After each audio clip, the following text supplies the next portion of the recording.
Meu povo. Meu povo. Não sei se gravou. Meu povo. A chibata comendo e o cor esquentando. Isso aí. Boa noite, bom dia, boa tarde, tudo bom com você? Está assistindo esse vídeo?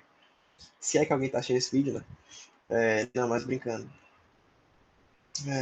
Eu sou o Arthur Maravos, como quiser me chamar, mais uma vez. Eu sou professor de Geografia do curso Paulo Freire. Hoje, aqui, um cenário um pouquinho diferente da minha mesa. O computador está carregando, eu tive que ficar aqui. Né? Mas hoje eu vim dar prosseguimento com a nossa aula do curso Paulo Freire. Nossa aula de número 9 desse ano, né? No caso, essa já vai ser a aula 21 a 22, mas nós estamos no capítulo 9 ainda, que é sobre indústria. Na última aula a gente deu o início, pincelou várias coisas sobre indústria, falamos de um aparato bem geral, do nascimento da indústria, desenvolvimento da indústria, a importância da indústria no cenário internacional e a evolução da indústria, principalmente com as revoluções industriais. A gente viu que ela sai de um modelo artesanal e ela vai para o modelo manufaturário e depois maquinofaturário, que é um modelo muito mais semelhante ao que a gente tem hoje. Claro que, assim, falar de um cenário atual de indústria, a gente tem que pensar em outras coisas, questões trabalhistas, tecnologia, como o Milton Santos fala e como a gente já discutiu anteriormente, meio técnico, científico e informacional, não é isso? Então, a indústria vai evoluindo, as necessidades humanas elas vão evoluindo e são coisas que andam em conjunto, como a gente estudou historicamente. Então, a necessidade do ser humano é ter mais ouro e prata, metallismo, renascimento, revolução comercial. A revolução comercial a gente tem que pensar em quê? No início, né, no nascimento dessa indústria, manufatura e para maquinofatura. O interesse ser humano é o quê, então? Depois, bom, o interesse é expandir a indústria, como a gente viu lá na Conferência de Berlim. Então ele vai fazer isso, ele vai conquistar territórios na África, na Ásia, para conseguir mais matéria-prima, mercado consumidor, mão de obra e energia, para desenvolver as indústrias e ser mais rico, poderoso e influente. E a gente passou historicamente por alguns processos evolutivos dentro do processo industrial. Né? Então, processo geral da humanidade, a gente tem dentro desse processo geral um processo mais específico, que é o de industrialização. E a gente falou um pouco dessa industrialização, a gente falou da primeira revolução industrial, que teve o primeiro boom demográfico. A população mundial saiu de 500 milhões de pessoas para 1 bilhão de pessoas. A gente teve um aumento da população urbana, a gente teve um desemprego no meio rural, justamente por levar esse produto industrializado, esse produto industrial, esse meio industrial para o meio agrícola. É o que a gente tem esse primeiro contato, que hoje vai resultar no modelo que a gente conhece como agroindústria. E isso fez com que a necessidade das indústrias elas fossem se adaptando, elas fossem se modificando de acordo com as necessidades humanas, certo? E vice-versa. As necessidades do homem também se adaptaram, se adequaram às necessidades industriais. Claro que assim, tem muita discussão, principalmente relacionada a que a gente conversou na aula passada, né? Aquela diferença entre mão de obra, quem é o detentor da mão de obra, né? E o detentor dos meios de produção. Quem é o detentor da mão de obra? É o trabalhador, ele que produz, ele que faz as coisas acontecerem. Mas quem é o detentor dos meios de produção da indústria, quem é detentor do horário do trabalho, que o trabalhador vai entrar, o horário que ele vai sair, o horário que ele vai produzir, que ele vai trabalhar, que ele vai lanchar, que, enfim. Isso não é o trabalhador. Isso é uma questão a ser discutida, não estou colocando juízo de valor em cima disso, se eu sou a favor, se eu sou contra, mas a gente precisa entender, não só para a nossa prova de geografia, mas para a prova de filosofia, prova de sociologia, né? Agora que cai essas matérias também na UES, o Enem sempre caiu e nos últimos anos tem sido uma coisa bem mais aprofundada, então é necessário entender essas relações entre as nossas matérias para conseguir construir um pensamento crítico, que é isso que a geografia é. Nada mais é que uma crítica em cima daquela tradicional, agora tradicional, discussão do homem, natureza e trabalho, certo? Bom, e hoje a gente vai dar prosseguimento, né? Nós paramos na segunda revolução industrial, hoje nós vamos começar na terceira revolução industrial, falar da terceira, quarta revolução industrial, que é um pouco parecido com a terceira, porque nós estamos nela agora, então é uma coisa que há de se falar daqui a 30, 40, 50, 100 anos sobre a nossa revolução industrial. Pô, quais foram as modificações? Qual foi o grande impacto que teve na população mundial? Sabe, não é algo de agora, não é algo que a gente pode olhar e dizer, pô, a gente está vivendo a revolução industrial, está acontecendo isso, isso e isso. Ainda não fica muito claro, porque se mistura muito com aspectos da terceira revolução industrial. Mas vamos começar a ver isso, certo? E aí a gente fala de terceira revolução industrial, a gente tem que pensar, a gente tem que pensar muito num ambiente de pós-crise de 29. Terceira revolução industrial nada mais é do que esse momento pós-crise de 29, onde a população global ela tem essa ruptura do modelo fordista de produção. Professor, do modelo fordista de produção, galera, do modelo fordista. Hoje a gente vai falar desses modelos, mas especificamente quais foram as evoluções, foram as grandes necessidades, mas para falar deles a gente precisa entender qual foi o grande impacto na sociedade que esses modelos trouxeram. Bom, a gente falou do modelo fordista, que é um modelo estatizado, estratificado e não nada dinâmico, certo? A gente tem que pensar muito em uma produção que ela vai ser em larga escala, com uma produção em larga escala feita para estoques, ou seja, você não vai produzir de acordo com a demanda, você vai produzir e vai estocar. Quando alguém quiser, ele vai lá e compra. Qual é a grande questão disso? Vai chegar um momento que você vai ter gastado muito com produção. E aí, se ninguém comprar, vai acontecer o quê? Vai acontecer uma crise, como aconteceu em 29. Já tem gente comprando que os caras falaram assim, pô, vamos produzir aqui 10 vezes a necessidade. Chegou um momento que não tinha mais gente para comprar, primeiro porque a Europa já estava se restabelecendo, segundo porque eles era um padrão que estava sendo modificado, padrão de consumo, então as necessidades foram se modificando, a indústria ela não foi acompanhando essa necessidade do ser humano. E aí ocorreu a crise de 29, né, que é essa crise que envolve muitos setores, envolve o setor econômico, claro, envolve o setor social, envolve o setor trabalhista, e aí a gente tem que pensar numa ruptura, numa mudança de modelo. Não é porque a revolução ela nada mais é do que isso. Nada mais é do que um modelo novo trazido por alguém que estava no poder, alguém que busca ascender ao poder. Claro que aqui a questão de poder é um pouco mais difícil de ser observado, porque quando a gente fala de poder, no caso da Revolução Francesa, a gente vê muito bem que o imperador ele cai e aí entra um governo burguês. A gente consegue ver isso. Mas quando a gente fala de revolução industrial, que não tem um foco de poder específico, claro que a gente fala muito de indústria, né? Por ser esse o foco, mas qual é a indústria que a gente pode observar? Essa é a grande questão. E isso são coisas que acontecem e que elas muitas vezes elas ficam mitigadas, mas que é interessante que a gente observe. Certo? Então, quando a gente fala de terceira revolução industrial, a gente tem que pensar nesse modelo. Pós-crise de 29, a sociedade mundial ela precisava se reinventar e a gente precisava traçar um novo paralelo produtivo. E esse paralelo seria feito como, professor? Bom, galerinha, ele seria feito com uma atividade cada vez mais qualificada.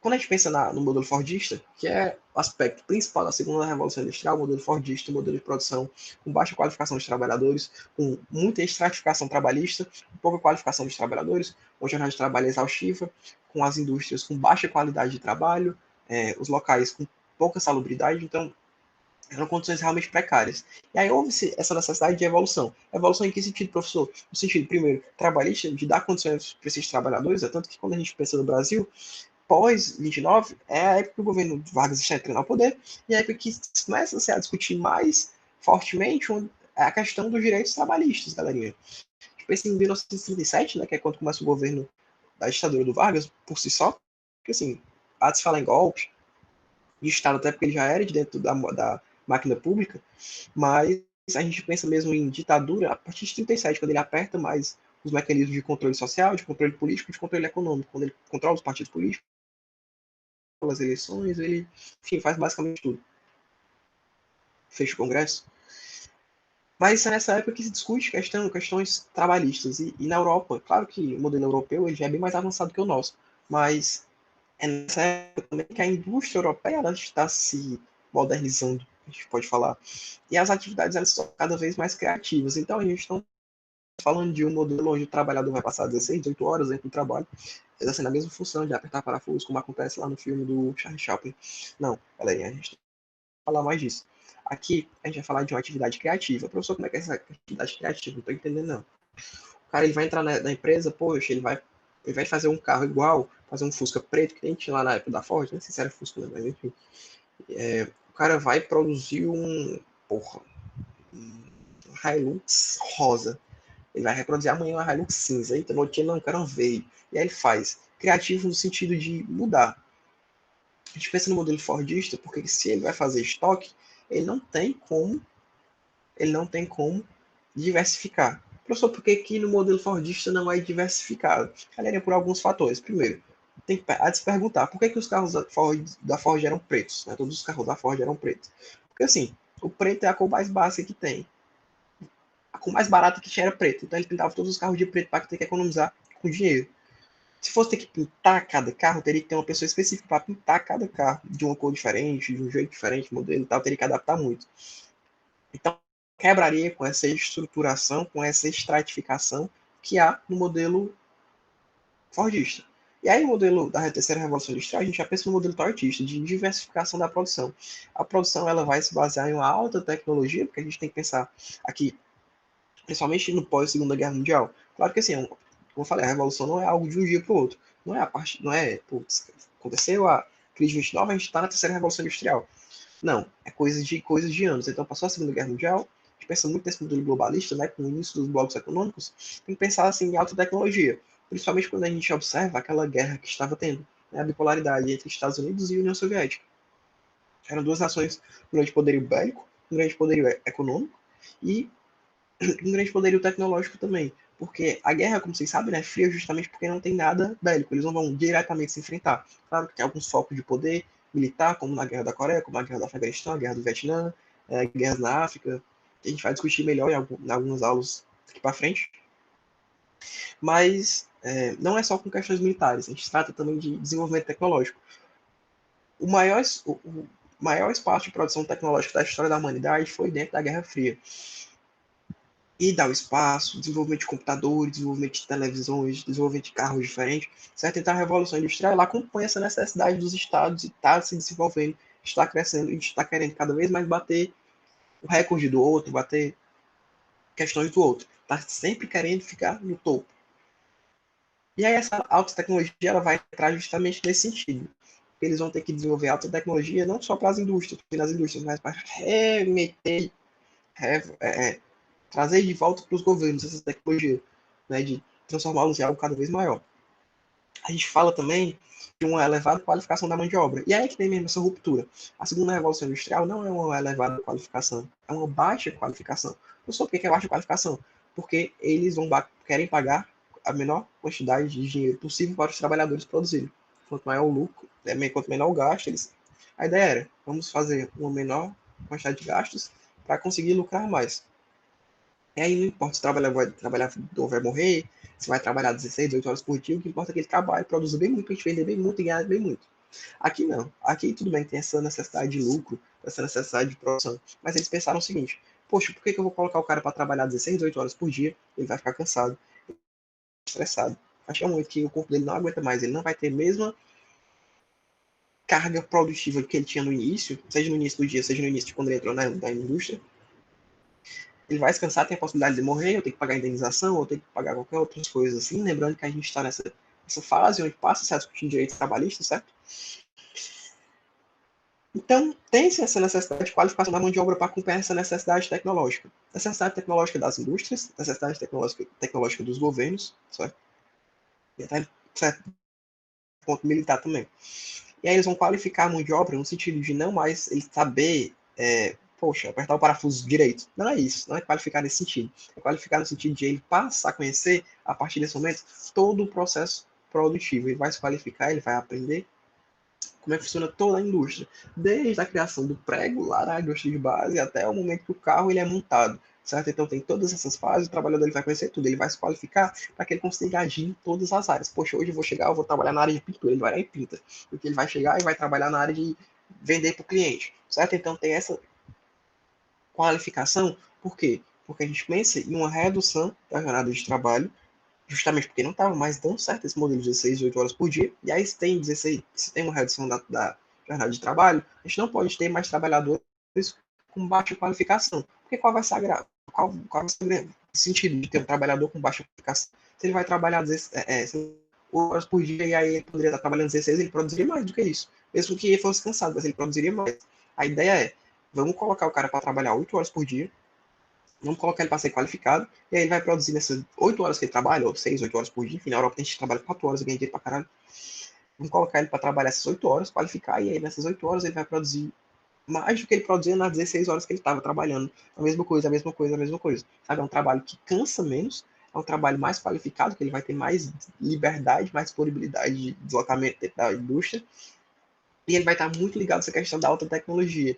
É uma questão que vai retornar para o governo, certo? Isso é muito, muito interessante.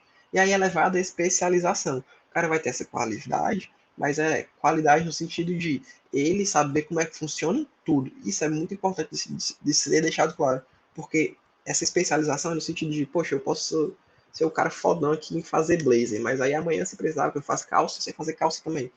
Entendeu? Então são coisas assim. Ele vai ser especializado em uma coisa, mas ele é tão qualificado que ele vai conseguir fazer outras coisas se tiver um buraco, se alguém faltar, enfim.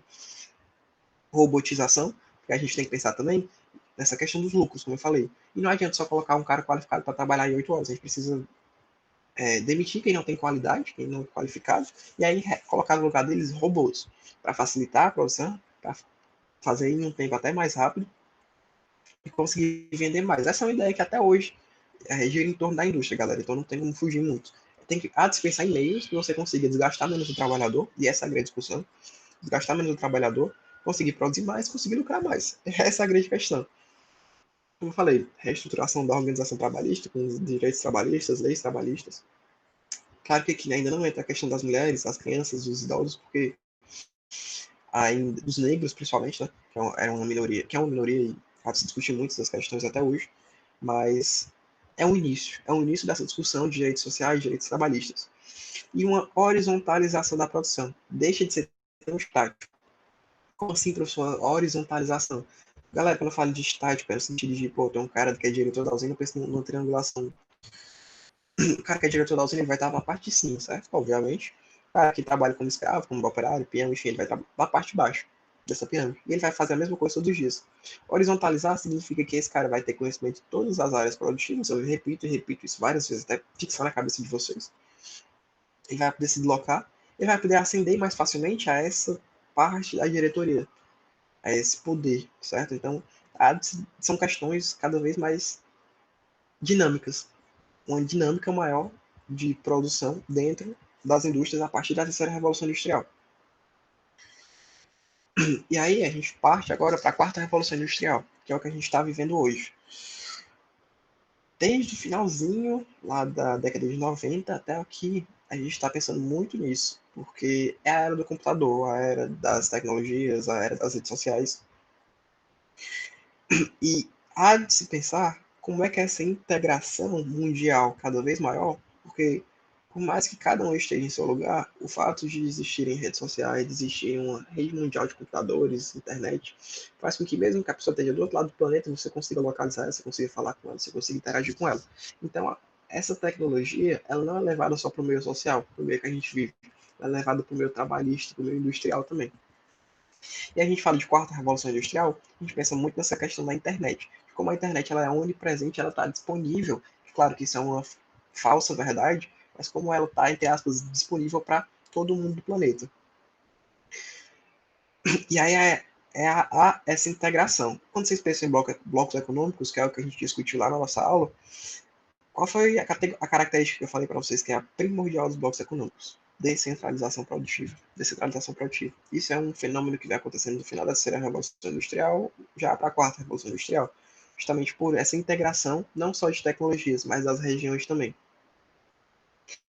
E aí, repassado várias coisas. Lembrem da divisão internacional do trabalho.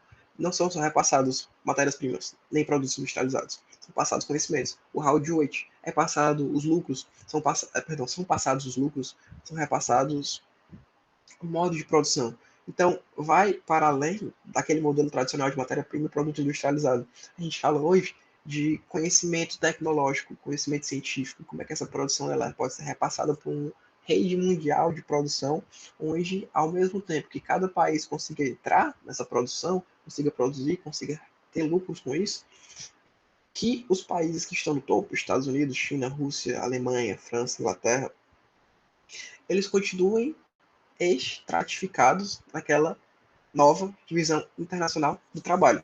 Não é isso? A Divisão Internacional do Trabalho. Relembrando aqui para vocês, os países centrais eles repassam para os países periféricos. Brasil, Argentina, Chile, a gente conhece, alguns países da África, como a África do Sul, a Rússia, mais ou menos também. Então, eles repassam tecnologia, eles repassam como fazer, né, o how to do it, eles repassam até uma certa mão, levar um modelo produtivo para esses locais. E aí, a partir disso, que para eles são repassados de volta, né, os países periféricos repassam para os países centrais, os lucros. Os lucros vindos dessa produção. Eles fazem isso, professor, porque esse modelo descentralizado facilita a produção. Facilita como assim, professor? Torna a produção mais barata, justamente porque a mão de obra fora é mais barata. Muitas vezes a tarifa é muito mais barato. Fazer uma empresa nos Estados Unidos é muito caro, tem que pagar muitas taxas. Se fazer no Brasil já é menor, até porque o Bolsonaro gosta de coisas dos Estados Unidos, então.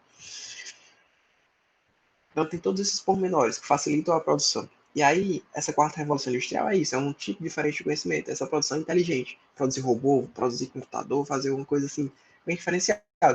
E é interessante que vem na quarta revolução industrial, a gente vai falar um pouco mais na frente disso também, que o Brasil ele se encaixa muito nesse modelo produtivo, com, principalmente a partir do governo militar, o desenvolvimento da região da Amazônia. Quem não sabe, na região da Amazônia a gente tem a Zona Franca de Manaus. A Zona Franca de Manaus é uma região do polo produtivo brasileiro, um polo industrial, mas não é um polo industrial de grande produção industrial mundial. Não, é um polo mundial de montagem. Então, por exemplo, o PlayStation, Xbox, enfim, eles mandam as peças do PlayStation, do Xbox do Brasil, a Sony tem a fábrica lá em Manaus, e aí a fábrica da Sony lá em Manaus pega as peças todas e monta o PlayStation lá em Manaus, coloca dentro da caixa, pacota, guarda as coisas e tal, e aí distribui para o Brasil. Xbox, da mesma forma. Vocês comprarem esses produtos, vocês vão ver. Celular, quase tudo, vocês vão ver isso. Produto eletroeletrônico, vocês vão ver. Aparece um selozinho, tipo uma avezinha voando. Quando vocês verem esse símbolozinho, é batido, batido, batido, batido. Já caiu várias questões de prova. Zona Franca de Manaus, polo de montagem industrial brasileiro. Polo de montagem industrial brasileiro. Por quê? Porque é uma integração mundial de tecnologias de produção, principalmente a partir da quarta revolução industrial. Essa questão da digitalização, as coisas tudo do meu online, pô, então que eu tô aqui, eu resolvo tudo que eu preciso resolver online. Tenho aula online, poxa, eu tenho reunião online, eu faço documento online, já encaminho pro cara que tá lá em Fortaleza, o cara que tá em São Paulo, e pronto, já resolvo minhas coisas tudo aqui, tudo online. Isso da mesma forma. Há de se falar também nessa coisa que a gente conhece como a internet das coisas, né? Algo muito novo que a gente tem, mas tudo hoje está na internet. Tudo que você procurar tem na internet, tudo. Se não existe uma pessoa na internet, é porque ela não existe de verdade. E isso é uma coisa meio louca de se pensar. Se você não está na internet, você não existe. Porque o mundo ele é muito moderno e praticamente está tudo aqui hoje. Impressão 3D também é um modelo que a gente tem hoje, né? Que nunca parei para pensar que seria possível. Pô, a impressora ela produz um ventilador e ela imprime um ventilador e o ventilador funciona. Meu Deus, como assim? E aí, há de se falar também nessa questão da impressão 3D, até em um desemprego. O cara vai produzir, ele vai lá e imprime ponto. Claro que assim, dá para imprimir tudo, né? Mas você vai imprimir muita coisa. E é uma facilitação da produção. Como eu falei, o mundo inteiro ele sempre vai procurar uma facilitação da produção. Esse é o grande foco, essa é a grande questão das revoluções industriais. Como é que vai se facilitar essa produção mundial? Isso vai mudando conforme os anos vão passando. Pô, hoje já se fala em engenharia genética, galera. Engenharia genética, o que você pensou? Engenharia genética, pô, eu posso escolher a cor do olho do meu filho, eu posso escolher o cabelo, posso escolher assim, cor da pele. Cara, isso é muito loucura. Isso é muito loucura. Eu posso escolher se nasce homem ou se nasce mulher. E, claro que assim, isso é uma questão que ainda está muito em pauta hoje, se é permitido fazer isso, porque fere alguns princípios médicos, alguns princípios biológicos, e o direito entra nesse sentido justamente para tentar dar um respaldo, seja permitir ou seja impedir, mas é uma questão que está muito em pauta hoje. A gente afirma que é possível.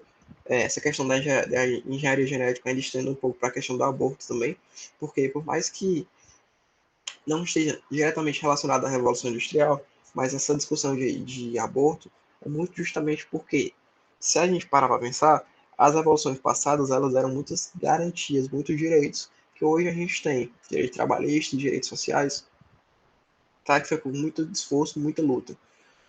E hoje a gente fala muito de direito da mulher, né? que é uma questão que está muito em pauta, e ela está justamente vindo desses movimentos históricos que sempre tiveram em prol da mulher, em prol dos negros, em prol dos direitos, certo? Então, questões sociais, elas resguardam muito algo geográfico, por mais que não pareça de início. Mas são discussões que a gente tem na sala de aula que é muito importante a gente levar para fora da sala de aula. Por que a gente não discute? Por que a gente não fala que a sala de aula é a mesma coisa toda a vida? O professor senta, vocês estão sentados, o professor fica na frente, ele repete a mesma coisa, ele anota, vocês anotam, e aí passa 45 minutos todo mundo bitolado olhando assim pro professor. Ei, professor, é isso aí mesmo. Beleza, aqui tem duas, três, às vezes uma só pessoa assiste, e eu fico, pô, beleza, caralho, tô fazendo por essa pessoa que assiste o vídeo. E aí, tipo, e aí, tá aprendendo? Sabe? É algo a se pensar. Tá tudo tão modernizado, tudo tão novo, e por que, que a educação ela continua uma coisa tão estática, de só repassar conteúdo, sabe? É uma coisa que eu não entendo muito.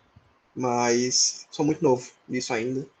E se eu pudesse elaborar um meio assim de ensinar que não fosse tão cansativo, que não fosse tão estressante. Porque eu sou estudante também, eu sei que é muito chato você ficar sentado só observando. As minhas aulas da faculdade são 2 blocos de 2 horas de aula. Então eu passo 2 horas sentado escutando o professor falar seguidamente. Depois eu passo mais 2 horas escutando o professor falar. Isso é muito cansativo. Isso é muito cansativo. Você tem a liberdade de até assistir depois, né? A gente não, mas... Enfim, perdão aqui pelo desfoque da aula. Mas enfim, são essas questões que as revoluções industriais elas trazem, né? Essa modernização que envolve todos os setores da sociedade, porque a indústria é uma das principais questões atuais. Então, galerinha, a gente vai falar agora de modelos produtivos. Modelos produtivos. Aí, para iniciar essa discussão, foto do Charlie Chaplin super feliz, mal sabia ele. A gente tem que pensar que os modelos produtivos eles sempre buscaram, certo? E aqui é um pouco do que a gente já viu aula passada, é sempre uma busca pela máxima utilização do trabalho. Máxima é foda. Pela máxima utilização do trabalho. Sobre como assim máxima utilização do trabalho. Conseguir explorar o máximo que você conseguir, para conseguir ter mais dinheiro, para conseguir produzir mais, para conseguir vender mais, para ter mais lucro. E assim sucessivamente, um ciclo infinito. Um loop infinito de produção. É uma afirmação das bases do capitalismo, né? Como a gente lembra da aula passada, o capitalismo ele surge ainda no final da Idade Média com a desestruturação de um modelo feudal que a gente tinha, predominantemente feudal. E o capitalismo no início nada mais é do que uma simples troca. Vou trocar, e eu sei que vocês já estão cansados de ouvir isso, trocar esse anel por um mouse. E aí trocavam, então 3 anéis por um mouse. E depois começou a se padronizar essa questão. E aí, essa padronização ela veio justamente com o início dos modelos produtivos. A gente fala primeiro do Taylorismo, depois do Fordismo, depois do Toyotismo, depois do Volvismo. Modelos que historicamente deram certo e foram evoluindo a produção industrial em em acordo com os modelos que já estavam vigentes na época. Como assim, professor, os modelos vigentes? Você está falando de modelo e falou que já estava de acordo com outro modelo? Modelo de necessidade, modelo de negócio. Modelo de negócio, professor, você é muito novo. Você acha que tinha modelo de negócio na década da Idade Média? Sim, galera, modelo de negócio. Você comprar uma coisa é um negócio, você está fazendo negócio com alguém. Então existiam esses modelos de negócio, essas necessidades na época. E essas necessidades elas foram só se firmando e foram modelando como que a indústria ela deveria produzir, quais seriam as formas de produção da indústria, buscando sempre pela máxima utilização do trabalho. E aí a gente pensa nessa firmação, nesse firmamento das bases do capitalismo, que historicamente foram sendo construídas. Né? Primeiro o capitalismo comercial, capitalismo industrial, capitalismo financeiro. A exploração da riqueza pelo capital, e aí nesse ponto da riqueza a gente fala daquela dicotomia que eu falei, de quem são os donos dos meios de produção e quem é o dono da mão de obra. O dono da mão de obra é o operário, o trabalhador, enfim. Os donos dos meios de produção não são os operários, são os donos das empresas. É certo isso? Bom, eu sei, mas o cara coloca dinheiro lá. Talvez ele tenha direito de conseguir alguma coisa. E essa busca pela evolução histórica de uma produção capitalista, certo? É um modelo que historicamente foi modificando E as bases do capitalismo vão sendo alteradas de acordo com o modelo industrial, certo? O principal foco capitalista é o modelo industrial. Não esqueça disso, não é comércio. Não é comércio.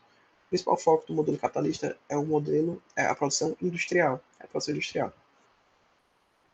Professor, pensem bem. Eu falo para vocês sempre, sempre, sempre da divisão internacional do trabalho. Divisão internacional do trabalho. Professor, eu sei, eu tô cansado de ouvir isso. Mas pois é, galera, mas pensa assim. Quando eu falo da divisão internacional do trabalho, o que é que eu falo? Que é sempre transmitido mesmo, hein? Pô, professor, você fala de matéria-prima. Matéria-prima, galera. Mas matéria-prima vai para onde? Que eu falei para vocês? Para a indústria. E aí retorna de outra forma. Então, sempre é pensando nesse retorno que vai para a indústria. Professor, você fala também de How do It, eu sempre repete essa expressão. É o How do It, uma produção industrial e tecnológica. Não é isso que eu falei para vocês? Professor, você fala também mão de obra, o senhor fala de descentralização produtiva. Descentralização produtiva. Eu falo de quê? De mais? Empresas, né? Empresas que saem de um local e vão para outro por ser mais barato. Empresa, galera. Empresa, quando eu falo empresa, é pensando em indústria. Essa é a grande questão capitalista, certo? O capitalismo ele surge nessa ruptura do modelo agrícola para o modelo industrial. E hoje a gente já está num modelo muito mais comercial. Mas as bases do capitalismo ainda se firmam sobre a indústria, porque não tem como a agricultura ela continuar sem a indústria. Claro que a indústria também não tem como sem a agricultura, nem sem comércio. Mas a indústria é uma grande questão que permeia todas essas outras, certo? E aí, para começar a falar de modelo produtivo, vamos falar do Taylorismo primeiro. Aí, o Taylorismo, olha, ficou melhor agora. O Taylorismo, ele é o início, certo? De uma busca pelo aperfeiçoamento do processo produtivo. Então, no início, não se tinha muita noção de como é que ia produzir. Pô, como é que eu vou produzir e tal? Como é que vai ser? Como é que eu vou fazer para acelerar essa produção, não gastar tanto e conseguir lucrar mais? E aí surge esse modelo taylorista, de um aperfeiçoamento do processo produtivo. Então, Taylor, ele fala o seguinte, pô, a gente vai fazer o seguinte, eu quero produzir mais, então eu vou cronometrar o tempo para produzir. 6 horas da manhã, o trabalhador entra na usina, ele fecha a roupa dele lá e tal, beleza. Senta na mesinha dele, fica em pé, né? Sentar na mesinha, fica em pé. Pô, aí ele vai fazer a primeira peça, porque de manhã eu considero que o trabalhador ele tá melhor, né? Vai fazer a primeira peça, aí, pô, marquei aqui no tempo. Pô, faz lá e tal. 1 minuto. Beleza. Então, ele vai ter 1 minuto agora pra fazer todas as peças. E aí fica marcando. 1 minuto, 1 minuto, 1 minuto, 1 minuto. O trabalhador fica bitolado. Cara, a cabeça dele, caralho, eu preciso fazer 1 minuto. 1 minuto, 1 minuto, 1 minuto. Se eu não fizer em 1 minuto, ele vai, sei lá, cortar meu salário, ele vai me demitir, ele vai me matar. Porque não tinha direito trabalhista, ainda tava se discutindo na época, então, certo? E aí é uma sacada, é uma coisa tão psicológica isso, que o trabalhador tá lá, ó, peraí, 1 minuto, peraí, 1 minuto, peraí, 1 minuto. Que se ele produzir mais, ele vai ganhar mais tempo, cara. O Taylor falou assim, cara, mas beleza, ele fez 1 minuto aí. Mas se eu colocasse em 30 segundos, ele conseguisse produzir 30 segundos, ele produziria 2 minutos, né? Seria metade do tempo. Fazer isso aí. Aí, seguinte, ó, vocês ganham $1 por semana. No dia seria isso, né? Mas vocês ganham, não era dólar, não, era euro, né? Era ouro. Vocês ganham, sei lá, tantas gramas de ouro aí por ano.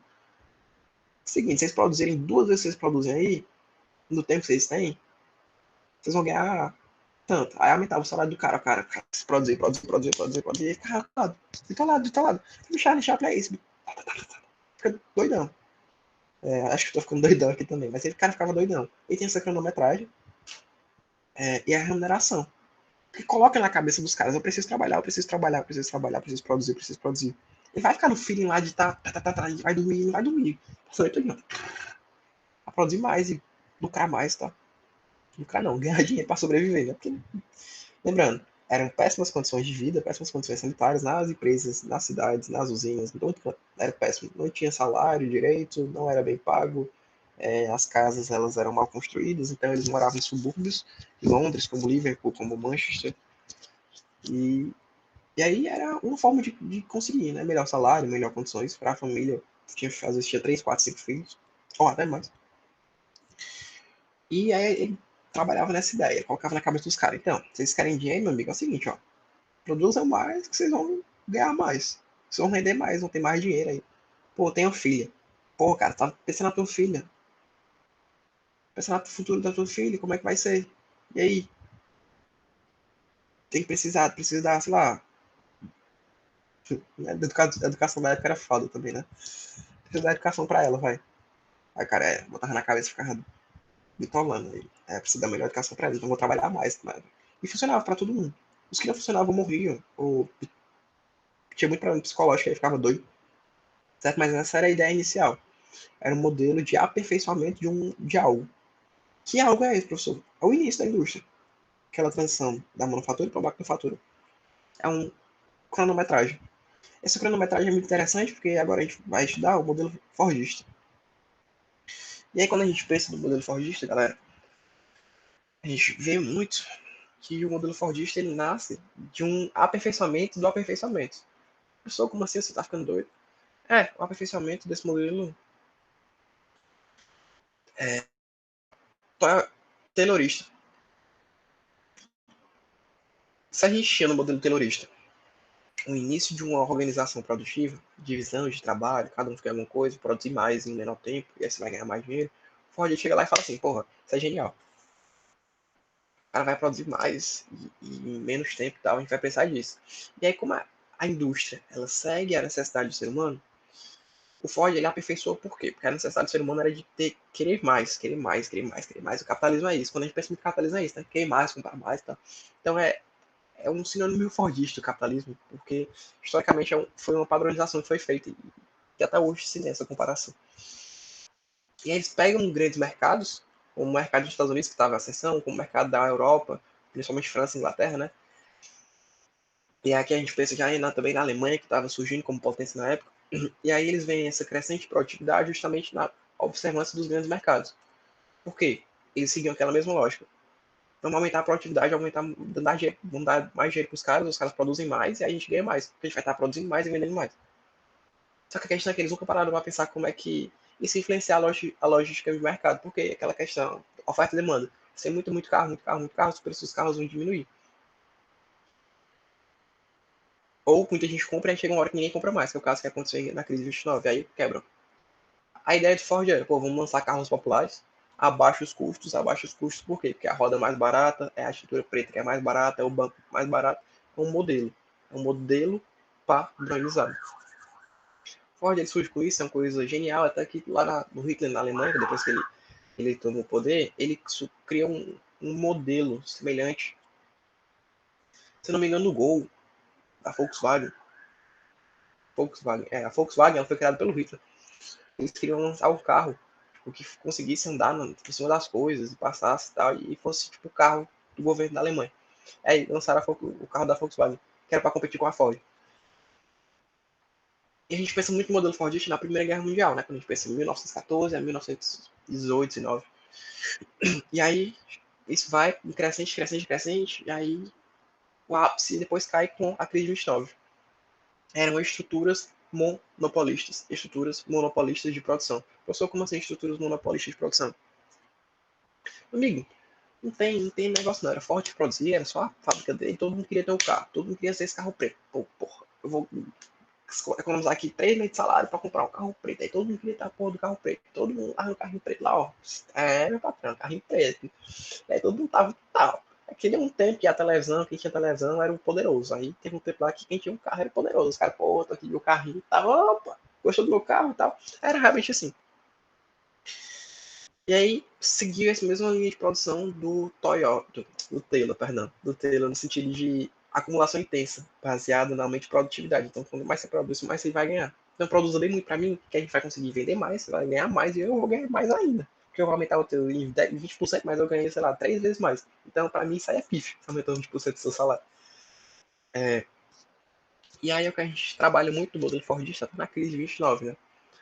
A redução da demanda, que foi o que aconteceu, teve gente que não tinha mais poder de compra, ou os mercados europeus se fecharam para o mercado americano, virou a crise de 29, a crise da Bolsa de Valores de Nova York de 1929. Porque reduziu a demanda, as pessoas não queriam mais sair, né? A tirada, que a gente chamou de tirada de capitais, de dólares da economia, né? E aí provoca um excessivo nível de produção. E a questão é essa, porque não há balanceamento entre a oferta e a demanda. E aí quebra.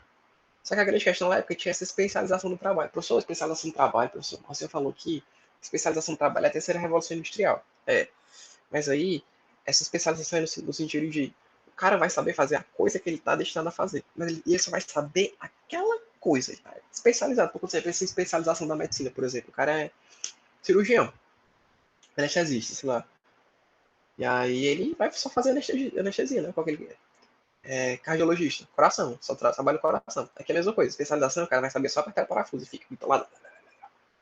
Tá, trabalha, produz, vem. Fica doido.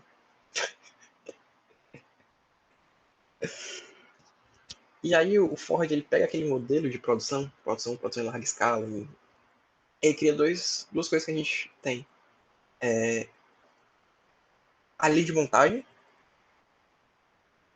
montagem, que já era algo que já vem lá do Taylor, e ele aprofunda, ele aperfeiçoa. Linha de montagem, professor, começa a linha de montagem. Linha de montagem, amigo. Ela tá bem ali, ele pega o parafuso. Aí ele bota o parafuso na esquina. Esse aqui ele vira o parafuso pra baixo. Esse aqui aperta o parafuso. Aquele ali ele pega o bicho e enrola. Aquele outro faz não sei o que. Aquele ali bota a roda. Aquele outro aperta o parafuso da roda. Aquele outro ele bota o vidro. E assim vai, até finalizar o carro. Esteira de produção, especialização, trabalho, cada um só faz uma coisa e linha de montagem. Vai um por um. Esteira de produção. Lembra da esteira de produção, né? A linha de montagem, ela já vem do Toyota. A esteira de produção é só um modelo, uma coisa bonita do Fordismo, mas já vem lá do Toyota. Pode pesquisar. É meio bizarro, porque todo mundo acha que é coisa do Fordismo, mas não é. O Fordismo ele inventa os estoques. A grande coisa do Ford é vou ter estoque. E aí vai lançar uma produção igual, dos mesmos carros, na mesma coisa, maior quantidade, em menor quantidade de tempo, uma produção de carros. E aí produz, vende. Se o cara quiser, já vai estar pronto lá no estoque. Tira, pronto, aí vende, tirou o carro, vendeu o carro, pode produzir mais 2. Tirou o carro, pode produzir mais 4. Tirou o carro, não é que produzir mais 8, aí vai estocando. Aí vem, entendeu? Vai estar lá sempre produzindo. Essa padronização da produção, os carros todos iguais, da mesma cor, com a mesma vidro, com a mesma coisa. Todo mundo queria ter um carro. É que nem todo mundo quer ter um celular, todo mundo quer ter um Instagram, todo mundo quer sair e tal. É época na vida, todo mundo quer beber, né? Aquela coisa. Todo mundo quer beber. Porque tem gente bebendo, é aquela coisa nova, tal, uau, tal, quer saber como é, todo mundo tá bebendo. Mesma coisa do carro. Não tô incentivando ninguém a beber, tá? Só pra deixar claro. Mas você que tem aquela fase que todo mundo da vida diz assim, pô, quer beber. E aí vai aprender a beber, ou não aprende a beber, mas bebe. E é normal. Enfim, acontece na vida, que é a mesma coisa. Foi uma comparação merda, mas é a mesma coisa. Todo mundo queria ter o carro. Todo mundo queria ter o carro da Ford, que era essa coisa estrondosamente feia aí. Mas todo mundo queria ter. Ou maneirão e tal dentro do carro. Aumentei meu ternão aqui, ó. Tá tocando lá o jazzinho e o cara, ó. Filho. Filho do fim. E aí, por último, é um consumo em massa. É um consumo em massa. O capitalismo, quando a gente pensa muito no capitalismo, é uma sociedade de consumo, né? Não é aquela troca e venda que eu falo, aquela troca que eu falo pra você lá do início. É uma sociedade de consumo. E aí, essa associação que é feita ao capitalismo, ela surgiu nessa época, no modelo de produção fordista. Todo mundo queria esse carro. Todo mundo queria esse carro. Eles vão padronizar um modelo. Eles vão vender para todo mundo o mesmo modelo. Eles vão fazer com que todo mundo compre. Pô, tinha 80. Caralho, todo mundo vai comprar esse carro. Aí fazia as propagandas, todo mundo dando carro, família feliz. Aquela coisa. American Way of Life. O estilo de vida americano é como? É o cara que trabalha na indústria, ele ajuda a produzir o carro, ele não tem dinheiro para produzir, para comprar o carro. É isso que o Marx ele fala de mais-valia, que o cara ele produz, ajuda a produzir a coisa, mas ele não tem dinheiro para comprar a coisa que ele ajudou a produzir. E aí entra naquela discussão. Quem é o dono da mão de obra e quem é o dono de produção. Mas padronizou esse American Way of Life. O cara produziu o carro e aí juntar dinheiro, que ele não consegue comprar hoje, ele junta dinheiro, chega um dia que ele consegue juntar dinheiro suficiente para comprar o carro. E aí o estilo de vida ele tem a mulher, casado com a mulher, ele trabalha na indústria, a mulher na casa, ensina a indústria, 3, 5, 10 filhos. A mulher cuida dos filhos, ele chega em casa à noite, janta e tal, e aí no final de semana eles vão pro drive-thru, eles assistem, enfim, não tinha cinema direito na época ainda. Mas enfim, eles saem no carro e tal, e é aquela coisa, todo mundo vai fazer isso. É um modelo que vende, eles vendem a coisa de.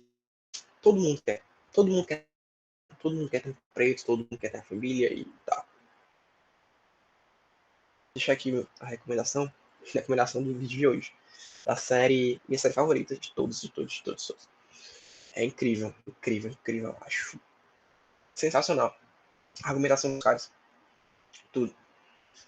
da série é Mad Men.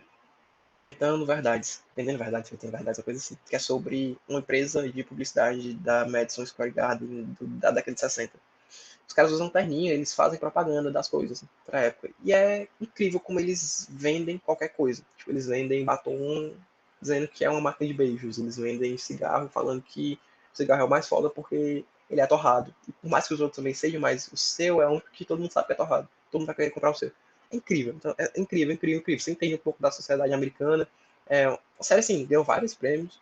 Terminou agora, recentemente, em 2014, eu acho, 2012. 2012, 2013. E sensacional, sensacional, sensacional. Deixa a recomendação aí, tem no Amazon, quem tiver Amazon, tem no. Cara, Topflix tá aí pra gente, né? Topflix nunca decepciona. Bom, e aí pra dar prosseguimento, né? Meu tempo já passou aqui um pouquinho, mas aí, vou falar aqui um pouquinho. Pra dar evolução, a gente sai dessa segunda revolução industrial, a gente chega agora pra terceira. Modelo de produção que passa a ser cada vez mais flexível. Lembre-se disso. O modelo de produção ele se adapta, ele vai ser mais flexível. Pessoa, como assim vai ser flexível? O cara vai ser qualificado, ele vai ser flexível porque ele vai poder trabalhar não apertando só o parafuso, ele vai poder enrolar da roda, vai apertar o parafuso da roda, ele vai apertar o vidro, ele vai fazer todas as partes. Vai ter uma robotização muito grande, ele vai ser qualificado, então se alguém faltar, ele pode substituir em qualquer local. Tem uma mudança muito grande aqui, porque no modelo Fordista a gente tem estoque. Quando o cara produz independente da necessidade. Ele vai produzir, quem quiser comprar lá, vai lá e compra. O problema disso é que se chegar um dia que ninguém quiser comprar, ele não vai conseguir vender e aí vai quebrar. O modelo do Toyota, né, que é já nessa mudança de foco para os Estados Unidos, Alemanha e Japão, o modelo que trabalha just in time. Just in time é, pô, cara, eu quero carro rosa, da roda preta e da outra roda branca. O cara vai lá e faz o carro preto com a roda branca e outra roda preta e inventa lá e tal. Eu quero um adesivozão, pô, eu quero meter um fumezão no carro, eu quero botar um rodão lá e tal. Pô, o cara vai lá e faz, entendeu? É, todo mundo é muito qualificado, todo mundo vai ter noção de como funciona tudo, então você pode ajudar na confecção do carro, você pode desenhar uma coisa de outra, né? É isso. Se for lembrar dessa separação, dessa divisão, lembre das cores dos carros. O modelo Fordista é o carro preto. O modelo Toyotista é. Se eu quiser vermelho e verde e branco tá com a árvore de Natal em cima, bota a árvore de Natal em cima. Como eu falei, é um ritmo que se adapta às necessidades do mercado. Então é muito intenso, é muito rápido, é um fluxo que precisa muito das pessoas. Ah, professor, mas aí se chegar um dia que ninguém vai querer? Eles fazem querer. Eles fazem querer. Porque todo mundo quer ter um carro. E aí você pode colocar o carro do jeito que você quiser. E aí os gastos eles são menores. Pode até ser um gasto maior para fazer, mas vai ser mais caro também para você comprar. E aí eles conseguem lucrar mais. Então tem essa diferença. É um capital investido no sistema financeiro. Antes era só uma fábrica de produção de automóveis. Agora eles deixam de ser uma fábrica somente de produção de automóveis, eles pegam e retornam isso para o mercado financeiro. Eles investem esse dinheiro e revestem. E aí, caso quebre, caso alguém não queira mais o carro, eles vão ter dinheiro guardado e podem retornar esse dinheiro, enfim, para questões salariais, para questões trabalhistas. Aqui a gente já fala de questões trabalhistas. E aí, como eu falei, para encerrar a nossa aula de hoje, é uma robotização como facilitador da produção. O homem ele não vai conseguir produzir sozinho. E se é para ser algo novo, se é para ser algo flexível, precisa-se dessa adaptação a um modelo robotizado. Então, por que eu tenho esse modelo robotizado? Porque o ser humano ele não consegue produzir um carro perfeito do jeito que a gente conhece hoje. Ele não consegue, por si só, produzir um carro perfeito do jeito que a gente... Montando o carro, não. Montando, ele não consegue. Consegue saber como é que funciona e tal, as coisas, as partes, motor e tal, mas ele não consegue montar um carro do jeito que a gente conhece hoje. Por quê, professor? Você tá ficando doido? Claro que consegue. Porque se torna muito flexível, algumas demandas elas são além do que o cara é acostumado a fazer, e as máquinas elas têm uma capacidade produtiva muito maior do que o ser humano. Então tem essa facilitação produtiva, essa flexibilidade ela é muito mais facilitada por conta da incidência de máquinas. Aí surge aquela dúvida, né? Professor, mas lá no filme do Charlie Chaplin tem uma hora que aparece a máquina e tal. É, galera, tem a máquina, mas a gente não fala de robotização. Por quê, professor? Mas tá lá a máquina, o cara bota a máquina bota comida na boca do cara e tal. Primeiro, porque ocorreu uma evolução. Tentou se colocar uma robotização lá na época do modelo Fordista, e se tivesse essa robotização funcionando mesmo, como vocês veem lá no filme do Charlie Chaplin, a máquina não funciona, ela quebra e fica doida e bota comida e taca comida na orelha do cara e no olho, não sei o que. Se ela realmente funcionasse, teria sido demitido todo mundo do modelo Fordista, porque Como eu falei, eles querem diminuir os investimentos, os custos, para ganhar os lucros, aumentar os lucros. Então eles demitiram todo mundo, contratariam máquinas. E aí, como a gente sabe, não foi isso que aconteceu. Claro que teve uma redução e a desemprego em massa, principalmente com a crise de 29. Até por isso que tem essa questão da robotização para facilitar a produção. Mas aqui a gente pensa que a máquina ela vai entrar justamente para complementar o trabalho do ser humano, para dar uma qualificação ainda maior. Putz, a máquina ela vai ajudar o cara a fazer um vidro assim, cara, ela vai pintar o carro com uma facilidade e tal. Porque por mais que o ser humano seja qualificado, ele é qualificado pela limitação. E a máquina ela pode expandir os limites dessa qualificação, sabe? Então, é um modelo muito mais dinâmico, é um modelo muito mais baseado nas demandas, just in time, certo? Galerinha, hoje a gente fica por aqui. A aula já está com uns 50 minutos. Acho que tá o tempo ok. Na próxima aula a gente termina nosso conteúdo de indústria. Falo muito mesmo. Se deixar, eu saio da aula e falo de outras coisas, me empolgo. Mas é muito bom estar com vocês mais uma semana. A gente está indo em uma velocidade para mim muito boa. Minha ideia é terminar a indústria essa semana. Na próxima semana a gente já começa agronegócio. E a gente dá prosseguimento já depois com a apostila 3, tá certo? Eu espero que esteja todo mundo bem, esteja todo mundo conseguindo acompanhar pelas plataformas YouTube, Classroom e pelo Google Drive. Se tiver qualquer dúvida, podem me procurar pelo WhatsApp, podem me procurar pelo e-mail, também acho que tem meus e-mails, mas se quiserem procurar pelo e-mail, estarei por lá. E estou aqui para tirar qualquer dúvida. Pô, professor, não entendi, cara. Isso aqui, repete aí, vai lá. Repito, galera. Se quiserem que eu dê outra aula, professor, entendi não. Você pode ficar aqui comigo 50 minutos explicando tudo de novo, posso. Não tem nenhum problema. Tirar dúvida, resolver questão. Vocês podem ver lá no Classroom. Muito importante que vocês fiquem no Classroom, porque sempre posto tudo lá e depois ele distribui para as outras. Às vezes nem distribui direito. A apostila é separada das questões. Então, tem um PDF só da apostila e tem um PDF só das questões. É interessante vocês entrem lá, tenham acesso a essas questões, porque são questões aprofundadas, são questões de diversos vestibulares, Enem, UES, FUVEST, PUC, Mackenzie. Vestibulares além, que eu sei que vocês são capazes, são vestibulares difíceis, mas que eu sei que vocês são capazes de fazer as questões, e aquela coisa, a gente tem que se preparar para um nível alto. A gente não sabe o que vai cair na prova, então vamos se preparar para um nível muito alto, e aí na prova a gente vai conseguir resolver o que vier. Beleza? A aula de hoje encerra por aqui. Deixa aqui o meu abraço, cheiro em todo mundo e até a próxima semana. Tchau, tchau.